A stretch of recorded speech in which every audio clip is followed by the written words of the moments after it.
Listen to Bro Tim's video and get out of the poor mindset. Di sini gue akan bahas apa yang akan gue lakukan kalau gue punya budgetnya minim tapi mau investasi di kripto. Kalian mungkin sampai klik video ini, kalian udah riset mungkin, udah cari-cari, udah mau invest nih, udah sisihin ada uang dingin yang kalian pengen taruh di kripto. Kalian bahkan mungkin udah mulai untuk analisa nih, kalian cari-cari ya kan, kira-kira kripto mana nih yang punya potensi untuk terbang. Mungkin kalian udah cari 5-10 koin yang kalian udah analisa, kalian lihat ini kayaknya bagus dan mungkin bull run cycle depannya itu ada potensi untuk bisa terbang. Nah, saran gue nih untuk kalian yang baru mulai ke dunia cryptocurrency, walaupun kalian udah riset, kalian udah belajar, kalian udah cari nih bahkan mungkin 10, mungkin 20 dari koin.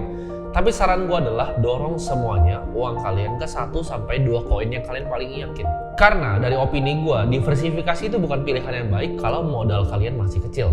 Jadi kalian harus melakukan yang namanya konsentrasi, bukan diversifikasi. Alasan pertama, kenapa kalian mungkin nggak bisa diversifikasi terlalu banyak, misalnya kita mulai dengan modal Rp500.000 ya. Ada beberapa exchange yang nggak memperbolehkan membeli itu di bawah harga $10, apalagi exchange di luar negeri. Jadi kalian nggak bisa tuh untuk beli sampai 10 koin, bahkan untuk 5 koin aja sudah sulit ya. Mungkin ada beberapa exchange yang akhirnya bisa beli di bawah $10. Tapi gue tidak tetap menyarankan hal itu. Ini gue akan kasih contoh yang kalian bisa lihat di sini ya secara jelas. Misal kalian beli 5 koin, kita namain koin A, koin B, koin C, koin D, dan koin E. Kita anggap koin A itu akhirnya naik ya kan. Kita beli masing-masing misalnya 100.000. Koin A itu naik misalnya 2 kali. Koin B naiknya 3 kali. Ya. Koin C itu nggak naik, dia tetap aja ya, dia sideways, tetap harganya sama. Koin D itu turun mungkin 50% dan koin E itu hilang semuanya uangnya. Nah, kalau kita lihat seperti itu, akan lebih baik kalau misalnya semua uang kita daripada 500.000 itu kita sebar 100 dan hasil seperti itu. Lebih baik dari uang 500.000 tadi, kita beli 2 koin yang kita yakin. Koin A 250.000 dan koin B 250.000. Akhirnya kalau kita lakukan itu, portofolio value kita akan melampau tinggi. Ya, kalian bisa bandingkan di sini ya. Ini yang tadi ini ada 5 di sebelah sini dan kalian bisa lihat nih yang koin A dan B saja. Hasilnya jauh karena kita konsentrasi dan kita fokus. Alasan lagi kenapa 1 dan 2 koin aja kalau modalnya minimal untuk teman-teman yang pemula adalah fee dari exchange ya. Jadi fee exchange itu beragam, ada yang 0,10, ada yang 0,08 dan berbagai macam lainnya. Jadi kalau kalian transaksinya banyak, apalagi di koin-koin yang banyak 10, 20 bahkan 30 koin, belum lagi kalian mau transfer ke wallet kalian. Mungkin kalau Bitcoin aja kalian murah ya karena ada Lightning Network. Tapi kalau kalian pakai ERC20 dan lain-lain, itu akan mahal. Apalagi kalian mulai transaksinya mulai advance sedikit, transaksinya di decentralized exchange, di DEX gitu. Itu gas fee-nya mahal banget. Jadi makin banyak koin yang kalian beli, makin tergerus portofolio value kalian. Kecuali modal kalian udah besar, ratusan juta sampai miliaran. Kalau itu nggak masalah. Tapi modal kalian kalau baru 500.000, baru mau mulai 1 juta, saran gue adalah dikonsentrasi di beberapa koin. Biar nggak terlalu banyak nih ya fee seperti ini. Nanti bukannya kalian dapat keuntungan investasi, malah uang kalian habis tergerus dengan fee. Nah, untuk pemula banget, gue juga nggak saranin kalian, apalagi modal minim, untuk langsung terjun 100% ke dalam dunia trading. Kenapa? Karena banyak hal yang kalian belum mengerti. Kecuali kalian udah ngerti tentang technical analysis secara dalam, kalian ngerti gimana caranya baca order book ya. Kalian tahu order flow itu seperti apa, kapan smart money masuk, kapan smart money keluar, itu kalian boleh banget trading. Dan gue yakin banyak teman-teman di sini yang bisa trading dan ngasilin income harian, itu banyak yang bisa. Cuman menurut gue itu bukan untuk semua orang, apalagi yang masih modalnya minimal ya.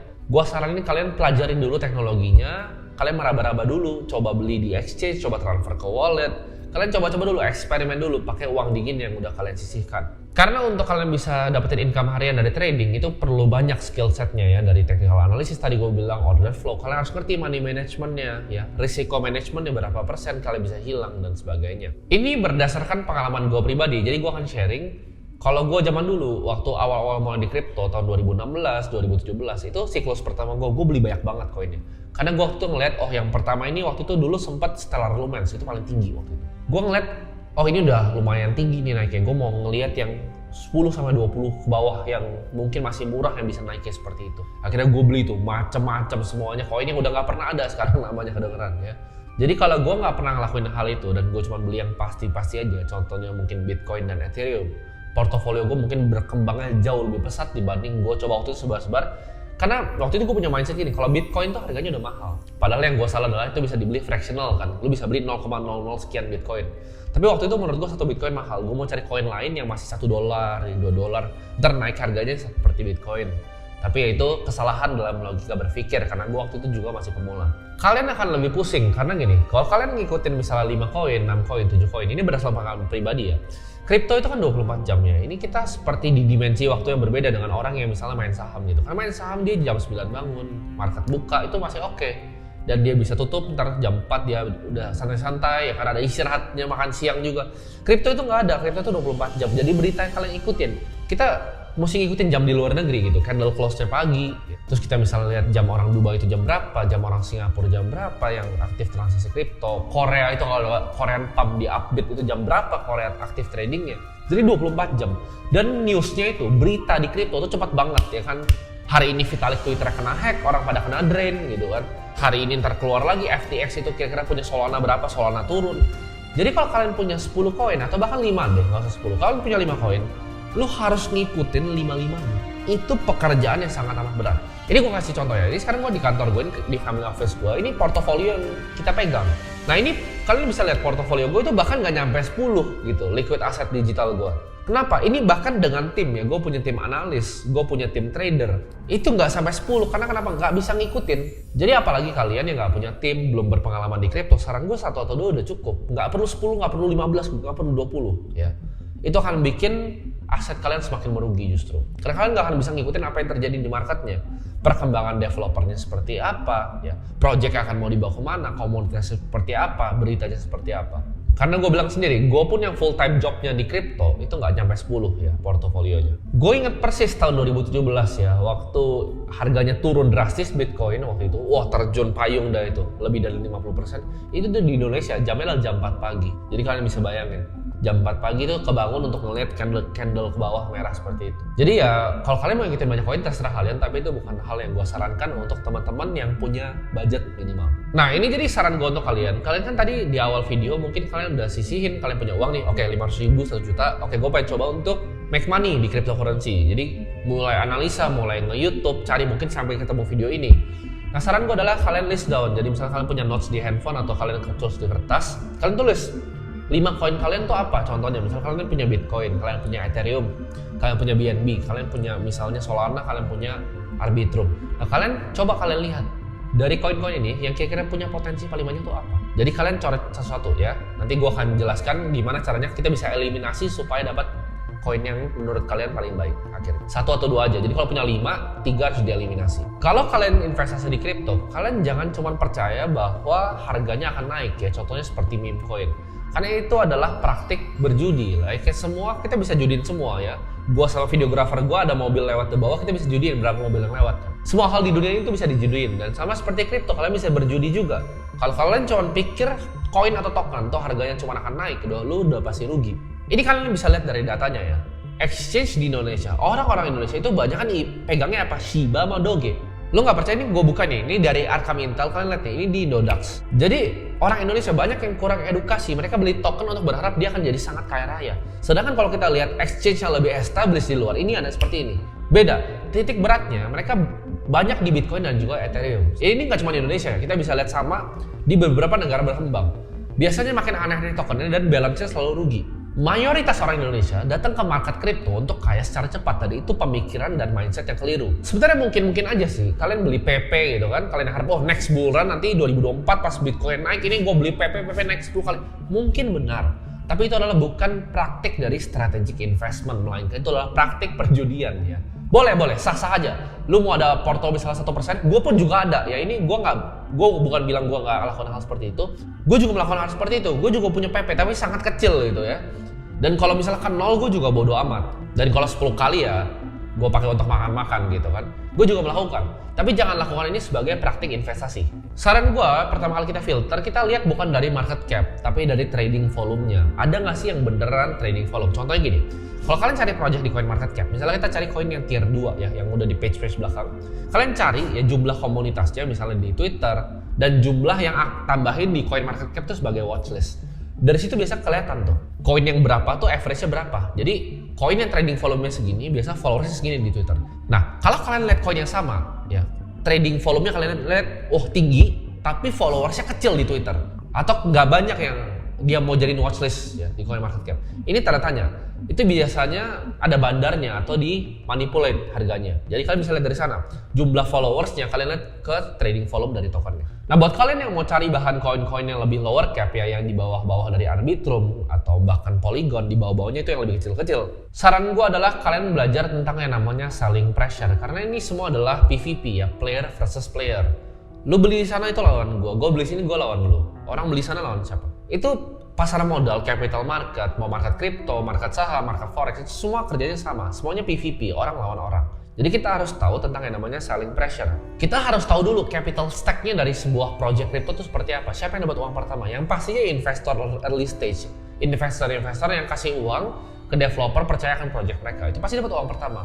Lalu di situ ada market maker, liquidity provider. Lalu ada orang yang punya project-nya. Lalu ada developer dari project yang dibayar dengan token. Terakhir itu adalah ICO pre-sale. Ketika orang mulai tawarin, oh kita mau ICO, ini masih strategic investor. Baru kalian tuh terakhir banget gitu. Jadi kalian harus bayangin, ini ada orang-orang yang punya kepentingan dan ada uang di sini. Mereka lock up-nya berapa lama? Uangnya dikuncinya berapa lama? Pelajarin vesting period dari mereka. Jadi biasanya kalau kita investor awal di project crypto, karena gue udah beberapa kali invest di project crypto, kita itu punya yang namanya vesting period, yaitu misalnya 6 bulan sampai 8 bulan baru kita boleh buang barangnya. Jadi kita lihat dari tanggal ICO-nya, vestingnya kelar kapan, jangan sampai kita masih pegang barangnya waktu mereka buangin barang. Ya, jangan mau jadi orang yang nyuci piring di dunia capital market.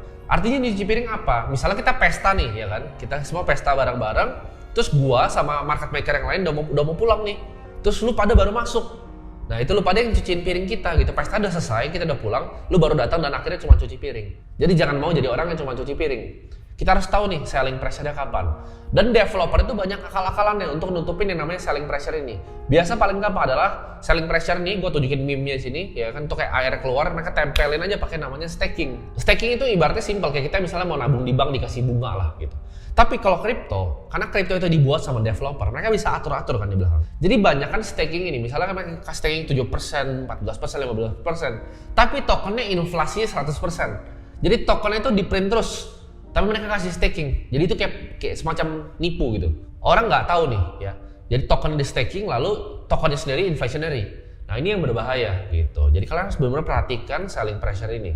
Jangan cuma kalian percaya karena ada staking lalu kalian, oh gue mau ikut nih. Karena gue ngomong gini, ya gue pengen sharing ke kalian apa yang gue udah alami biar kalian nggak alami jatuh bangun ya. Karena gue waktu itu udah pernah hilang uang 2 miliar lebih di Anchor Protocol. Karena janjinya staking 19,5%. Itu gue udah pernah hilang uang.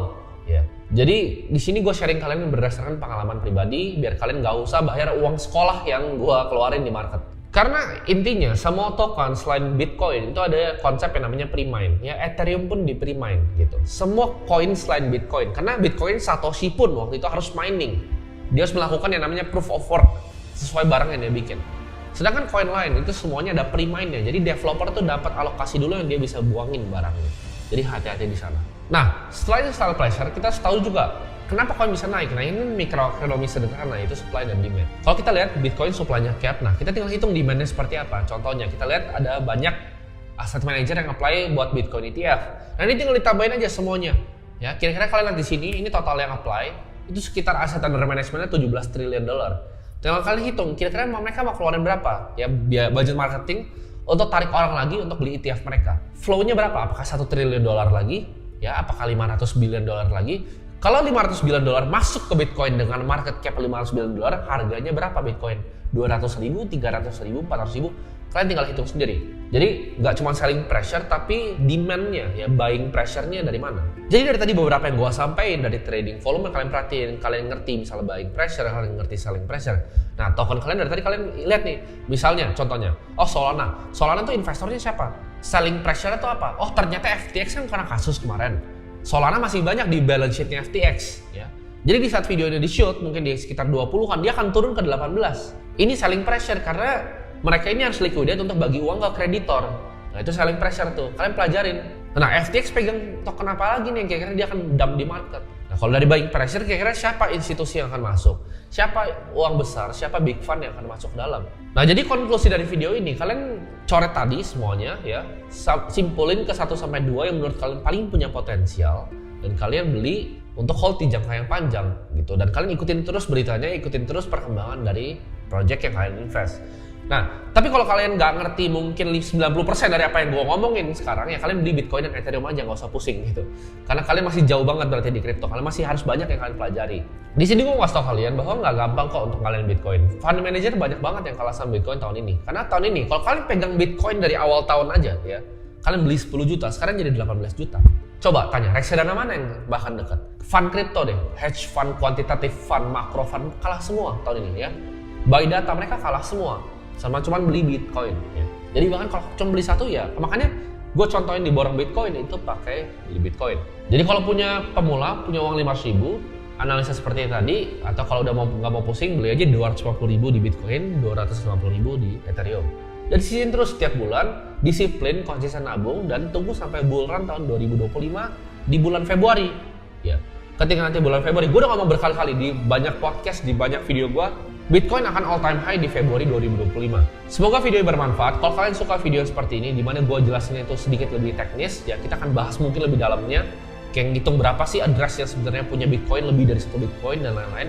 Kalau kalian tertarik, ya langsung komen aja. Nanti gue akan bikinin video-video seperti ini. Jadi semoga bermanfaat untuk kalian yang baru mulai untuk investasi di cryptocurrency.